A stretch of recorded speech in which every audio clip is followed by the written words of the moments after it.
Olá, pessoal do terceiro ano, bom dia, tudo bom, vestibulandos? Então vamos lá para dar continuidade à nossa aula a respeito da República Velha, tá? No nosso último vídeo a gente falou a respeito das lutas sociais, falamos do contestado, falamos da Guerra de Canudos, dos problemas que tiveram na cidade do Rio de Janeiro, né? E hoje nós vamos dar continuidade falando das lutas sociais, mas dos trabalhadores, dos operários das cidades do Brasil na República Velha. O que a gente pode destacar aqui com relação aos trabalhadores nessa época? A vida dos operários era muito difícil. Se hoje em dia a gente pode caracterizar como trabalhadores tendo uma vida complicada, tendo que lutar pelos seus direitos, naquela época também não era, era bem pior ainda. Porque naquela época, os trabalhadores, por exemplo, a jornada de trabalho, ela podia chegar a 12 horas por dia.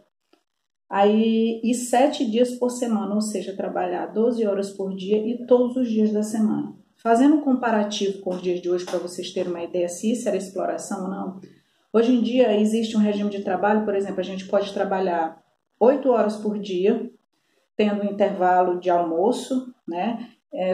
Nessas 8 horas, ou então você pode trabalhar 12 horas e folgar 12, dependendo do trabalho, você pode trabalhar 6 horas corrida, como eles sabem, sem horário para almoço, então mudou bastante. Outra coisa que naquela época não existia, uma questão de um salário digno para os trabalhadores. Se hoje ainda é baixo, naquela época era pior ainda. Se ganhava muito pouco, mulheres, crianças que naquela época podiam inclusive trabalhar, ganhavam menos ainda. A gente sabe que ainda existe uma luta muito grande, né, das mulheres para ter um salário igualitário, mesmo exercendo a mesma profissão que muitos homens, pois naquela época, no início da República, era bem pior ainda. E o que era pior? Não existia uma previdência social. Professor, o que é uma previdência social? É aquela que hoje em dia dá direito ao trabalhador, depois de tantos anos de trabalho, 25, antes era 25, agora passou para 30 anos, a maioria, ou 35 anos, né? Para que a gente possa se aposentar. Naquela época não existia isso. Você trabalhava, quando não conseguisse mais trabalhar, tu não tinha como te sustentar, não ia ter um meio para te sustentar. Então isso dificultava muito a vida das pessoas. Você não tinha direito à licença maternidade, não tinha direito à licença para tratamento médico.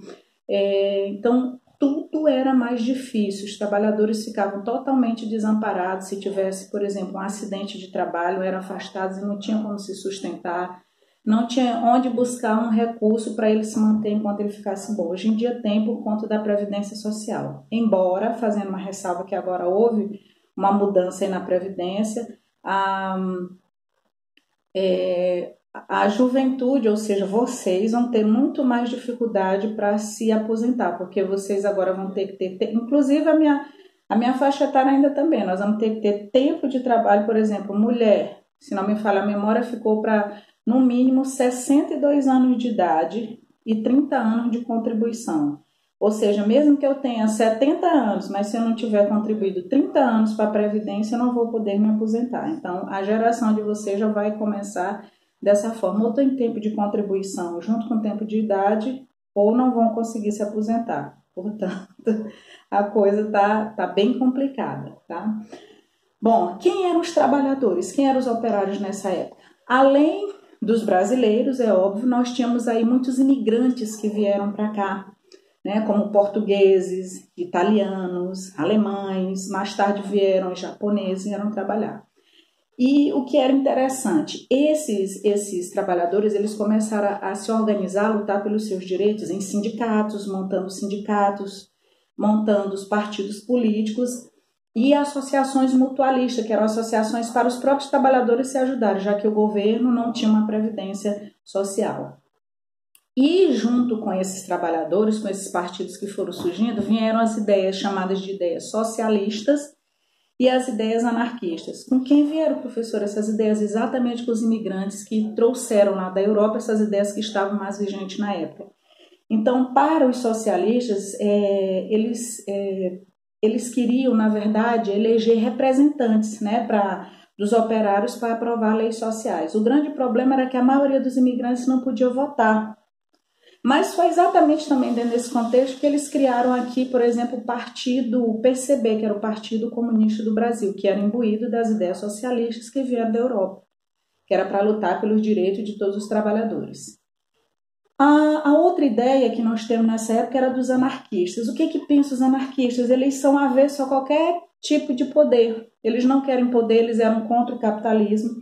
E eles acreditavam que só por meio de uma revolução social teríamos uma sociedade mais igualitária, mais fraternal, totalmente isenta de poder e mais justa para todos. Então esse era o contexto dos trabalhadores no Brasil durante a Primeira República. Vamos continuar no nosso próximo vídeo, tá?